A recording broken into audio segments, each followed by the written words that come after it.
दीपकं प्रथमभागः में पंचदशः पाठः वृक्षा सत्पुरुषायु का अध्ययन करेंगे। पंचदशः पाठः 15 chapter at the last chapter. वृक्षा सत्पुरुषायु, वृक्ष सत्पुरुष के समान है। पर्यावरण संरक्षणस्य विषये एका प्रदर्शनी विद्यालये आयोजिता अस्ति। पर्यावरण संरक्षण के विषय में एक प्रदर्शनी विद्यालय में आयोजित है। छात्राः तां प्रदर्शनीं पश्यन्ति, छात्र जो है उस प्रदर्शनी को देख रहे हैं। शिक्षकेन सह संलापं च कुर्वन्ति, और शिक्षक के साथ जो है वार्तालाप भी कर रहे हैं, बात भी कर रहे हैं। श्रीमान जी, अहम जीव शास्त्रस्य पुस्तके पठामि, मैंने बायोलॉजी में पढ़ा है, यत वृक्षा शुद्धम वायुम यच्छन्ति, कि वृक्ष जो है शुद्ध वायु देते हैं। श्रीमन मम माता अपि वदति, मेरी माता भी कहती हैं सर, यत वृक्षा पूज्या भवन्ति, कि वृक्ष जो है पूजनीय होते हैं। प्रियाः छात्राः सत्यं वृक्षा शुद्धं वायुं फलानि पुष्पाणि च सर्वम् अपि यच्छन्ति। प्रिय छात्रों, सत्य है, वृक्ष हमें शुद्ध वायु, फल, फूल सब कुछ देते हैं, अतः ते पूज्या, इसलिए वे हमारे लिए पूजनीय हैं। श्रीमन अहम एकम सुभाषितम पठितवती, यत वृक्षा सत्पुरुषा सन्ति इव। श्रीमान जी, हमने एक सुभाषित श्लोक पढ़ा है, वृक्षा सत्पुरुषा संति, वृक्ष जो है सत्पुरुष हैं, अच्छे पुरुष हैं। किम एवं, क्या ऐसा है? अस्तु तरहि तत्सुभाषितम श्रावयत, अगर ऐसा है तो आप हमें वह सुभाषित श्लोक सुनाइए। अस्तु श्रीमन, हाँ श्रीमान जी। मोदिता सुभाषितम श्रावयत, अन्य छात्रा भी गायन्ति, सब कहते हैं ठीक है, मैं वह सुभाषित श्लोक सुनाता हूँ, सभी सुनिए और उसका जो है गायन करिए, उसको याद करिए। तो पहले श्लोक में इन्होंने बताया, छायामन्यस्य कुर्वन्ति तिष्ठन्ति स्वयमातपे, फलान्यपरार्थाय वृक्षाः सत्पुरुषा इव। अन्वय पदच्छेद इस तरह से, छायाम अन्यस्य कुर्वन्ति, वृक्ष जो अपनी छाया दूसरे के लिए करते हैं। तिष्ठन्ति स्वयं आतपे, और स्वयं जो है धूप में रहते हैं। फलान या परार्थाय, अपने फल भी दूसरे के लिए ही रखते हैं। वृक्षाः सत्पुरुषाय, वृक्ष जो है सत्पुरुषों के समान है। अन्वय कह रहा है, वृक्षाः स्वयं आतपे तिष्ठन्ति, वृक्ष स्वयं आतप में धूप में रहते हैं, किंतु अन्यस्य छायाम कुर्वन्ति, लेकिन दूसरे के लिए छाया करते हैं। फलान या परार्थाय यच्छन्ति, फल भी दूसरे के लिए देते हैं। अतः वृक्षा सत्पुरुषायु सन्ति, इसलिए वृक्ष जो है सत्पुरुषों के समान है, महापुरुषों के समान है। भावार्थ इस तरह से है, भावार्थ में कह रहे हैं, क्या कह रहे हैं? वृक्षा स्वयं सूर्य आदपे तिष्ठन्ति, वृक्ष स्वयं सूर्य की धूप में रहते हैं। अन्येषां प्राणिनां कृते छायां कुर्वन्ति, किंतु दूसरे लोगों के लिए, प्राणियों के लिए छाया करते हैं। फलानि यब स्वयं न खादन्ति, फल भी स्वयं नहीं खाते हैं। तो अन्येभ्यः एव यच्छन्ति, वे फल भी दूसरे के लिए देते हैं। अतः ते सत्पुरुषायु सन्ति, इसलिए वे सत्पुरुषों के समान हैं, महापुरुषों के समान हैं। यतः ये सज्जना भवन्ति, इसलिए जो सज्जन पुरुष होते हैं, ते स्वयं कष्टानि सहित्वा अपि हितं कुर्वन्ति, वे स्वयं कष्ट सह करके दूसरों को भलाई करते हैं, दूसरों का हित करते हैं, इसलिए कहा गया वृक्षा सत्पुरुषा इव। दूसरे श्लोक में कह रहे हैं, दश कूप समावापि दश वापि समो हृदः, दश हृद समः पुत्रः, दश पुत्र समो द्रुमः। पदच्छेद इस तरह से है, 10 कूप समावापी, ठीक है, 10 कुएं के समान एक वापी है। 10 वापी समा हृदय, 10 वापी के समान एक हृदय है। 10 हृदय समा पुत्र है, 10 हृदय के समान, 10 तालाब के समान जो है ये एक पुत्र है। और 10 पुत्र समः द्रुमः, 10 पुत्र के समान जो है एक आपका वृक्ष है। अन्वय इस तरह से है, 10 कूप समा वापी, ठीक है, 10 कूप समा वापी, तो 10 कुएं के समान जो है वापी है, बावड़ी है। 10 वापी समा हृदय है, और 10 वापी जो है आपकी जो है तड़ाक जो है तालाब के समान है। 10 हृद समः पुत्र है, और 10 तालाब जो है आपके पुत्र के समान है। 10 पुत्र समः द्रुमः, 10 पुत्र जो है वृक्ष के समान है। भावार्थ यह है 10 कूपई समाना एका वापी भवति। आप कह सकते हैं 10 कूपई समाना, 10 कुएं के समान एक वापी, एक बावड़ी होती है। आप पहले जो है तालाब बनाना, कुएं बनाना, ये सब पुण्य के कार्य लोग करते थे, तो कैसे उसकी तुलना यहाँ श्लोककार ने किया है, इसके बारे में यहाँ पर विस्तृत वर्णन दिया गया है। 10 कूपैः समाना एका वापी भवत्। 10 कुएं के समान एक बावड़ी है, ठीक है। एवं एव 10 वापी समाना एक हृदय भवति। इस तरह से एक वापी, जो 10 वापी के समान एक बड़ा सा तालाब होता है, और 10 हृदय समान एक पुत्री पुत्र भवति, और उस बड़े 10 सरोवर के समान जो है एक पुत्र होता है। तथैव 10 संतान समाना, ठीक उसी तरह से 10 संतानों के समान एक जो है वृक्ष होता है। मूल्यवान भवति, एकः वृक्षः मूल्यवान भवति, एक वृक्ष मूल्यवान होता है। अर्थात एकः वृक्षः सर्वाधिकः उपकारकः भवति, एक वृक्ष जो है सबसे ज्यादा उपकारी होता है। क्यों? अतः सर्वे वृक्षारोपणम कुर्वन्ति, इसलिए सभी को वृक्षारोपण करना चाहिए। ठीक है। वृक्ष हमें प्राणवायु देते हैं, ऑक्सीजन देते हैं, जीवन पर्यंत जो ये है अपना जीवन दूसरे के लिए ही लगा देते हैं हित में। ठीक है, इसलिए कहा गया कि 10 पुत्र समोद्रमा, 10 पुत्र के समान वृक्ष है। तीसरे श्लोक में कहा जा रहा है मित्रों, अहो एषा वरम जन्म सर्व प्राणप्युजीवनम सुजनस्येव येषां वै विमुखा यान्ति नार्थिनः। अहो एषां वरं जन्म सर्वप्राण्युपजीवनं सुजनस्येव येषां वै विमुखा यान्ति नार्थिनः। पदच्छेद इस तरह से है, अहो अरे, येषां वरम जन्म सर्वप्राण्युपजीवनं सुजनस्य एव येषां वै विमुखा यान्ति नार्थिनः।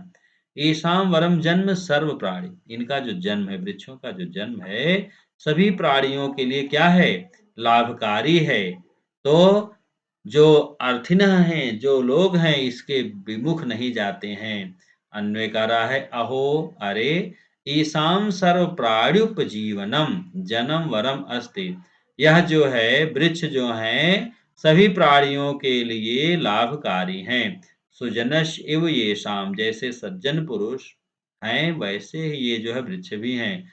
अर्थिनः विमुखा न यान्ति, अर्थिनः लाभ चाहने वाले लोग, स्वार्थी लोग इसके विमुख नहीं जाते हैं।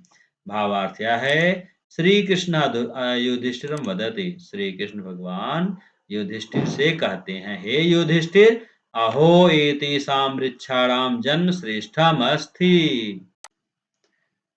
भावार्थ यह है, श्री कृष्ण युधिष्ठिरम वदत, श्री कृष्ण भगवान युधिष्ठिर से कहते हैं, हे युधिष्ठिर, अहो अरे, एतेषां वृक्षाणां जन्म श्रेष्ठम अस्ति, इन वृक्षों का जन्म जो है श्रेष्ठ है। यत एतेषां जन्म, कि इनका जन्म सर्वेषां जीवानाम उपकाराय भवति, इनका जीवन जो है सभी के लिए उपकार के लिए होता है। यथा सज्जनेभ्यः जनानां निराशा न भवति, जैसे सज्जन लोग जो है दूसरे लोगों को निराश नहीं करते हैं। तथा वृक्षाणाम समीपे आगत्य, वृक्षों के समीप आकर के अर्थिनाम जनानाम निराशा न भवति, सांसारिक लोगों को, सभी लोगों को निराशा प्राप्त नहीं होती है। जो जिस कामना से आते हैं, जो भी सामान लेने आते हैं वृक्षों के पास, वृक्ष जो है यदि उनके पास है तो बिना आशा के सब कुछ दे देते हैं। तेषाम आसान रूपम वृक्षा तेभ्यः फलानि पुष्पाणि छायां च यच्छन्ति। तो वृक्ष जो है तेषाम, उनको आसान रूपम, आशा के अनुरूप, वृक्ष तेभ्यः उन सबको फलानि पुष्पाणि छायां च यच्छन्ति, फल देते हैं, फूल देते हैं, छाया देते हैं, यहाँ तक कि अपनी लकड़ियां भी अंत में दे देते हैं। परोपकाराय फलन्ति वृक्षाः, परोपकाराय वहन्ति नद्यः, परोपकाराय दुहन्ति गावः, परोपकाराय इदं शरीरम्। परोपकाराय फलन्ति वृक्षाः, परोपकाराय वहन्ति नद्यः, परोपकाराय दुहन्ति गावः, परोपकाराय इदं शरीरम। पदच्छेद इस तरह से है, परोपकाराय फलंत वृक्षाः, परोपकार के लिए ही वृक्षों में फल आते हैं। ठीक है। परोपकाराय वहन्ति नद्यः, परोपकार के लिए नदियां अपना निरंतर जल जो है गतिशील किए रहते हैं। परोपकाराय दुहन्ति गावः, परोपकार के लिए गाय जो है अपना समस्त दूध देती हैं। परोपकाराय इदं शरीरम, परोपकार के लिए यह शरीर है। अन्वय इस तरह से है, वृक्षः परोपकाराय फलन्ति, वृक्ष जो है परोपकार के लिए फल देते हैं। नद्यः परोपकाराय वहन्ति, नदियां जो है परोपकार के लिए निरंतर गतिशील रहती, बहती रहती हैं। गावः परोपकाराय दुहन्ति, गाय भी परोपकार के लिए अपना दूध देती है, दूसरों को है देती है, अपने लिए कुछ भी नहीं रखती है। परोपकाराय एव इदं शरीरम अस्ति, तो जो हमें यह शरीर मिला है मानव का, यह जो है दूसरे के हित करने के लिए, परोपकार करने के लिए ही मिला है। भावार्थ यह है, श्लोक का अर्थ इस तरह से है, वृक्षस्य फलानि अन्ये खादन्ति। इस श्लोक का अर्थ का कथन है कि वृक्ष के फल जो है दूसरे लोग खाते हैं, ना तो वृक्ष स्वयं खादति, ना ही वृक्ष स्वयं खाते हैं। नदीनां जलस्य उपयोगम अपि अन्ये एव प्राणिनः कुर्वन्ति, नदियों का जल भी दूसरे लोग उपयोग करते हैं।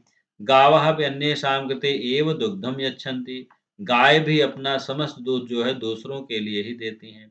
एवमेव, इसी तरह से अस्माकं जीवनमपि अन्येषाम् उपकाराय भवति, तो हमारा जो जीवन है दूसरे के उपकार के लिए ही होता है, अर्थात हमें जीवन पर्यंत दूसरे का उपकार करते रहना चाहिए, परोपकार करते रहना चाहिए। अगले श्लोक में कह रहे हैं, पुष्प पत्र फल छाया मूल वल्कल दारुभिः धन्या महीरुहा येषां विमुखा यान्ति नार्थिनः। धन्या महीरुहा येषां विमुखा यान्ति नार्थिनः। पदच्छेद इस तरह से है, पुष्प पत्र फल छाया मूल वल्कल दारुभी, मूल वल्कल वस्त्र दारुभी लकड़ियां। धन्या महीरुहा, ये वृक्ष धन्य हैं। ये शाम विमुखा यान्ति नार्थिनः, इनके विमुख कोई नहीं जाता है। अन्वय, ये शाम जो जिसके पुष्प पत्र फल छाया मूल वल्कल दारुभी सब जो है दूसरों के लिए होते हैं, ते धन्या ते महिरुहा धन्या संत, वे वृक्ष जो है धन्य है। भावार्थ देखते हैं। भावार्थ यह है, प्राणिनः वृक्षात् पुष्पाणि पत्राणि फलानि छायां मूलानि वल्कलानि काष्ठानि च प्राप्नुवन्ति। इस श्लोक में कह रहे हैं, प्राणी जो है वृक्ष से पुष्प पत्र फल छाया मूल वल्कल वस्त्र और लकड़ियां प्राप्त करते हैं, अर्थात वृक्षाणाम पार्श्वे यद किमपि अस्ति, वृक्षों के पास जो कुछ भी है, तद सर्वमपि प्राणिनाम कृते एव अस्ति, वह जो है सब प्राणियों के लिए ही है। वृक्षा कदापि याचकान निराशान न कुर्वन्ति, वृक्ष कभी भी याचकों को निराश नहीं करते हैं। अतः वृक्षा धन्या सन्ति, इसलिए वृक्ष जो है धन्य है, अर्थात उनका जीवन जो है सार्थक है। अगले श्लोक में कह रहे हैं, पिबन्ति नद्यः स्वयमेव नाम्भः स्वयं न खादन्ति फलानि वृक्षाः नादन्ति सस्यं खलु वारिवाः परोपकाराय सतां विभूतयः।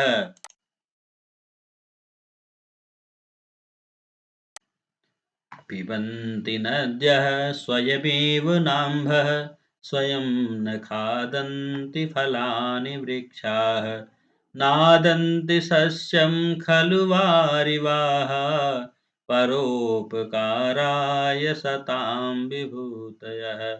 परोपकाराय सतां विभूतयः। पदच्छेद इस तरह से है, पिबन्ति नद्यः स्वयं एव न आम्भः, नदियां स्वयं अपना जल नहीं पीती हैं। स्वयं न खादन्ति फलानि वृक्षा, वृक्ष अपने फल स्वयं नहीं खाते हैं। न अदन्ति सस्यम खलु वारिवाः, और जो है फसल जो होती है वह स्वयं जो है उसका भक्षण नहीं करती है। और नदियां भी अपने जल को स्वयं जो है नहीं खाती हैं, पीती हैं।